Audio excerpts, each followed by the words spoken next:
جانے کا وقت آ گیا۔ حضرت عائشہ صدیقہ فرماتی ہے کہ ابوبکر صدیق رضی اللہ عنہ کی مرض کی ابتدا یوں ہوئی کہ آپ نے ایک دن سردی میں غسل کیا تو آپ کو 15 دن بخار رہا، جس کی وجہ سے آپ نماز پڑھنے کے لیے نہیں آئے۔ حضرت عمر کو نماز کا حکم دیتے صحابہ کرام نے آپ کی عیادت کے لیے آتے جاتے۔ حضرت عثمان حالات مرض میں آپ کے بہت قریب رہے۔ جب آپ کا مرض بڑھ گیا تو آپ رضی اللہ عنہ سے پوچھا گیا، کیا ہم آپ کے لیے کسی حکیم کو نہ بلا لائیں؟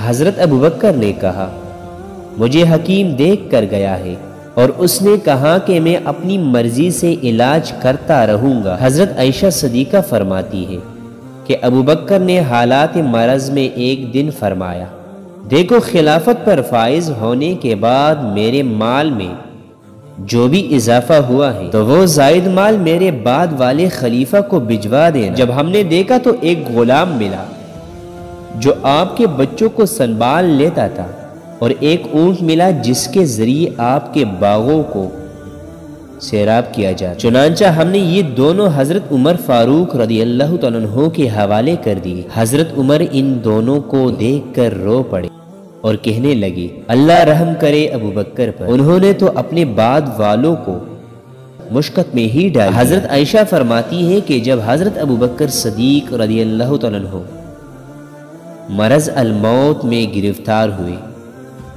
تو ایک مرتبہ ان کے پاس آئی اور وہ ایسے تکلیف میں تھے جیسے تکلیف میں مرنے والے ہوتے ہیں، اور سینے میں سانس اٹک رہی تھی۔ چنانچہ میں نے آپ کے سامنے ایک شعر پڑھا جس کا ترجمہ یہ ہے، تیری عمر کی قسم، مالداری تو جوان شخص کو بھی فائدہ نہ دے گی جبکہ اس کو موت کی ہچکیاں آنے لگی اور اس کا سینہ تنگ ہو جائے۔ حضرت ابوبکر میری طرف غصے سے دیکھنے لگے اور پھر کہا، اے عائشہ یہ بات نہیں، بلکہ جو اللہ نے کہا وہ زیادہ سچ ہے کہ موت کی تکلیف یقینی طور پر آئے گی، یہ وہ چیز ہے جس سے تم بھاگا کرتے تھے۔ پھر آپ نے فرمایا، اے عائشہ گھر والوں میں سے مجھے تم سے زیادہ کوئی محبوب نہیں، میں نے تم کو ایک باغ ہدیہ کیا تھا، میرے دل میں اس کی وجہ سے کچھ شبہ ہے تو تم اس کو میراث کے مال میں ڈال دینا۔ حضرت عائشہ صدیقہ نے کہا، جیسے آپ کا حکم۔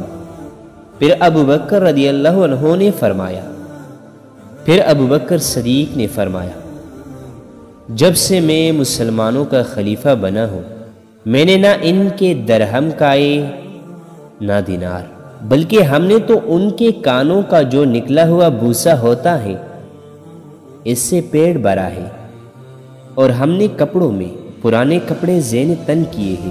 ہمارے پاس مسلمانوں کے مال میں نہ کم نہ زیادہ سوائے اس حبشی غلام اور سیراب کرنے والے اونٹ کے اور اس چادر کے ٹکڑے کے، جب میں مر جاؤں تو یہ سب عمر کے حوالے کر دینا۔ چنانچہ میں نے ایسا ہی کیا۔ جب صادق یہ سامان لے کر حضرت عمر کے پاس آیا تو عمر رضی اللہ تعالی عنہ اس قدر روئے کہ آپ کے آنسو زمین پر گرنے لگے، اور آپ یہ فرما رہے تھے، اللہ رحم کرے ابوبکر پر، انہوں نے بعد والے کو مشقت میں ڈال دیا۔ 63 سال کی عمر میں حضرت ابوبکر اس دار فانی سے کوچ گئے۔